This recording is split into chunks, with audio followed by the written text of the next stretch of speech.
Magandang araw po mga ka-farmilya. Welcome po muli sa aming goat farm dito sa Bawan, Batangas. At tuluyan na nga pong lumalago ang aming mga tanim na indigofera dito sa harap ng aming farm. Handa na po itong ikumpay para sa ating mga alagang kambing. At narito naman po ang mga bagong tanim at mga bagong sibol na indigofera. Dahil sa dumaraming bilang ng aming mga kambing, kailangan namin magdagdag pa ng supply.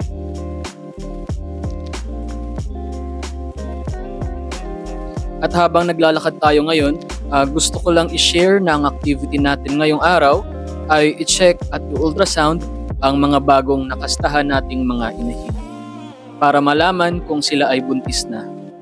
Pero bago yan, silipin muna natin ang ating mga alagang kambing.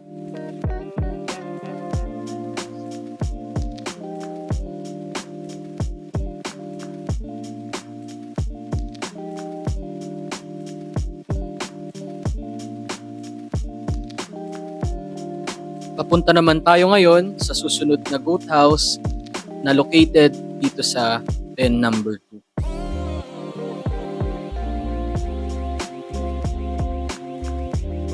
Dito makikita ang mga future US breeder dose natin na niretain sa ating mga previous kidding. At maya-maya lang ay papakawalan na natin sila para bumaba at kumain ng indigofera. Ito ay bahagi na ng kanilang araw-araw na routine.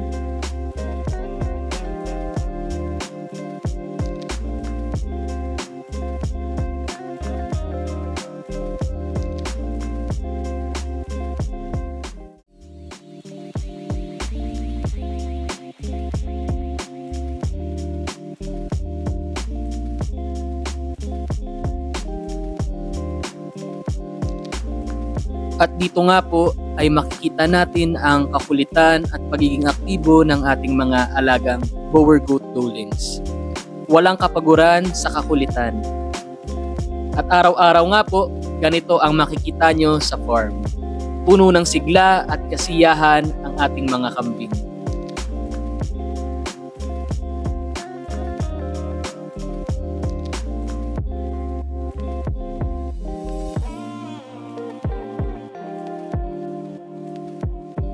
Pero bago po tayo tumuloy sa pag-ultrasound ng ating mga alagang kambing, ipapakita ko muna sa inyo ang ultrasound machine na aking gagamitin. Portable po ito at madaling gamitin. May tatlong pangunahing bahagi ito. Una ang monitor. Dito natin makikita ang resulta ng ultrasound. Pangalawa, ang probe. Ito ang ginagamit para maskan ang loob ng tiyan ng inahin. At panghuli, ang ultrasound gel. Ito ang nilalagay sa balat para mas malinaw ang imahe na lalabas sa monitor.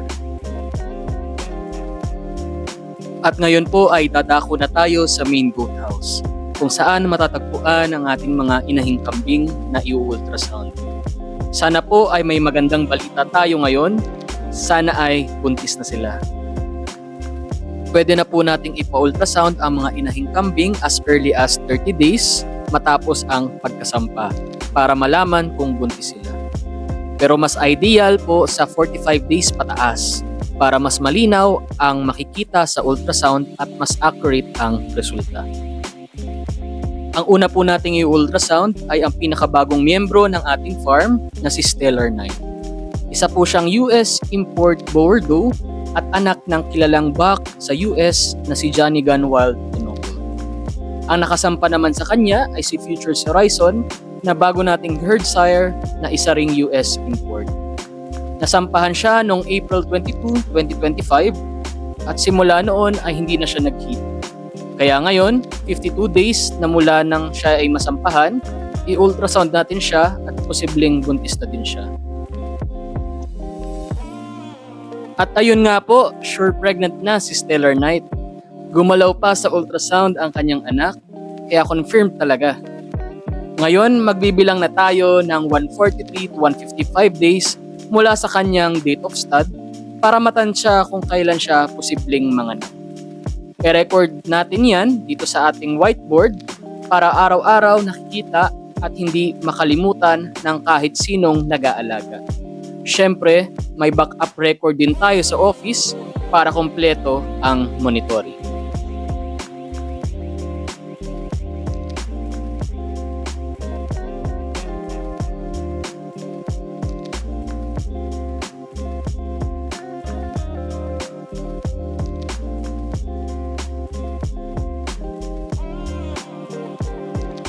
Ang sunod naman po ay si Broadway. Isa rin pong US imported blower dough na dati nang shinow sa US ni Jordan Gillette. Si Futures Horizon pa rin po ang nakasampa sa kanya noong April 30, 2025. At ngayon, 44 days na mula nang siya ay masampahan, i-check po natin kung pregnant na po siya.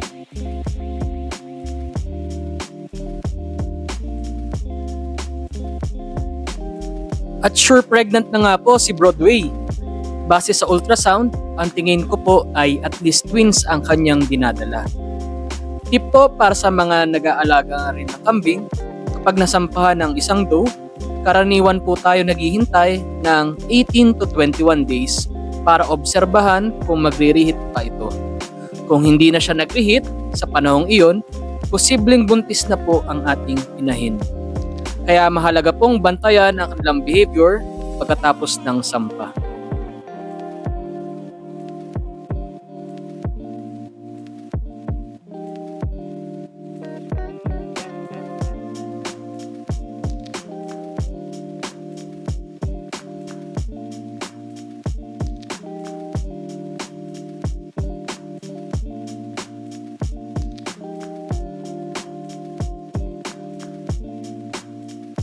At ang susunod naman pong i-ultrasound ay si Yen, na naging champion noong 2023 Rumsol Goat Show. Nasampahan po siya ni Futures Horizon noong May 4, 2025. Featured pa nga po sa vlog ni Anak ng Inay ang actual na pagkasampa ni Futures Horizon kay Yen. Sa ngayon, 40 days na mula nang siya ay masampahan, kaya pwede na rin po natin siyang i-ultrasound.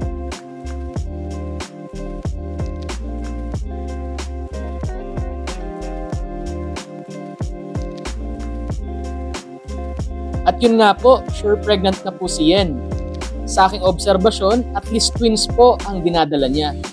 Nakakatuwa po at puro positibo ang resulta ng ating ino-ultrasound.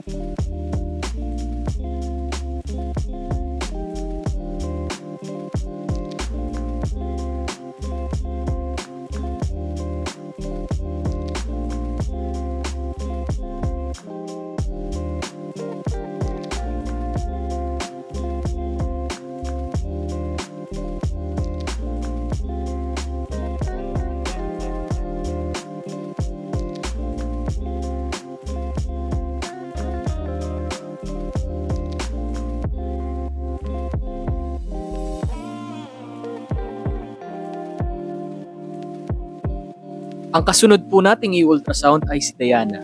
Siya po ay isa ding US import doe. Si Diana nga po pala ay isa sa ating mga alaga na patunay na kahit may edad na ang isang doe, posible pa rin itong magbuntis.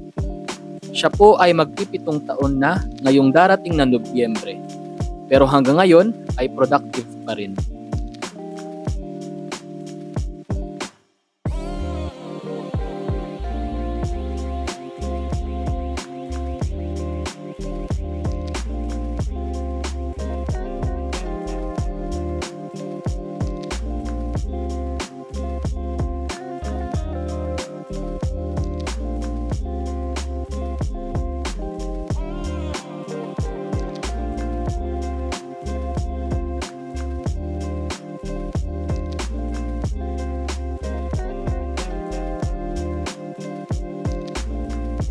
Pahinga po muna tayo saglit sa pag-ultrasound. Ngayon naman, ipapakilala ko sa inyo ang isa sa mga retained US bucks natin from previous kidding. Siya po ay si Whiteout. Isa po siyang Tiger Black Doubleback na pinanganak noong October 2024. Anak po siya ni Dinar na nag-champion sa Rumsol Goat Show noong 2023. Pagkatapos po nating mag-ultrasound sa farm number 1, dumiretso po agad tayo sa pen number 2. Pagdating po natin, napansin agad natin na naubos na ang binigay nating Indigofera. Talagang ganado kumain ang mga alaga natin. Ibig sabihin, masarap ang kondisyon nila at nagugustuhan nila ang buhay.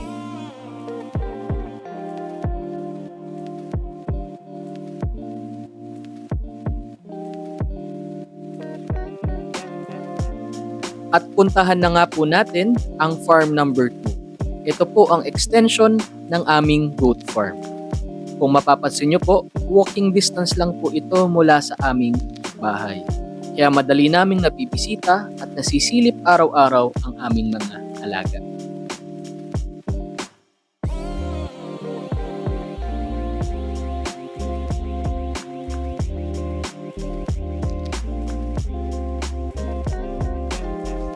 At dito nga po sa farm number 2, nakatayo ang aming dalawang steel structure goat houses. Ang nasa kanan ay para sa mga boer goats, habang ang isa naman na kasalukuyang ginagawa pa ay para sa susunod naming project na Saanen Farm. Sa ngayon, pansamantalang nakalagay muna ang aming mga Saanen does sa loob ng boer goat house, habang hindi pa tapos ang kanilang sariling bahay.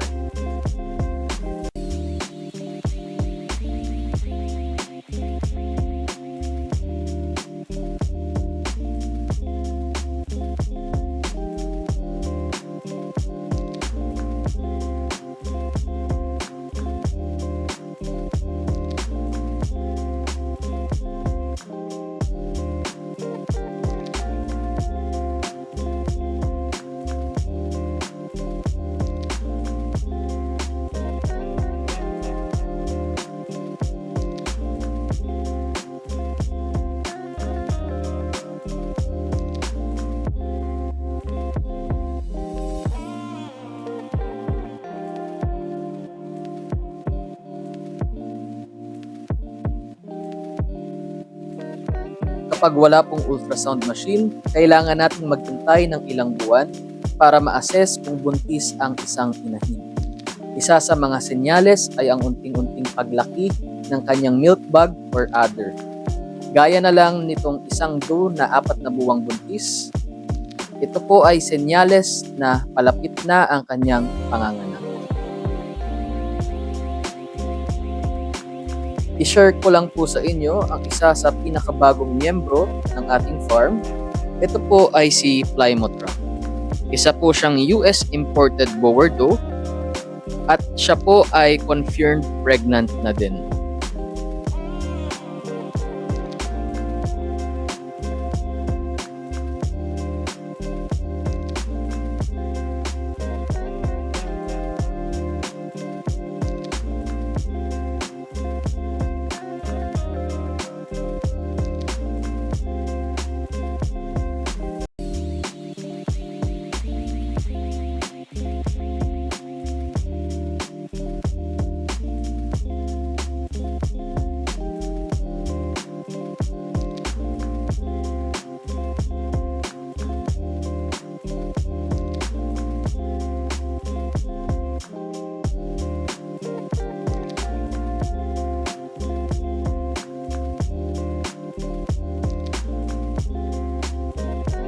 Ayan mga ka-farmilya, sana po ay may natutunan kayo sa vlog natin ngayon.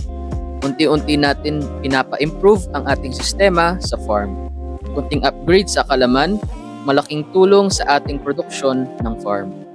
Kung gusto nyo pa po ng ganitong content tungkol sa goat breeding, feeding at pag-aalaga ng mga kambing, huwag kalimutan mag-like, mag-comment at mag-subscribe para updated kayo sa mga sumusunod nating videos.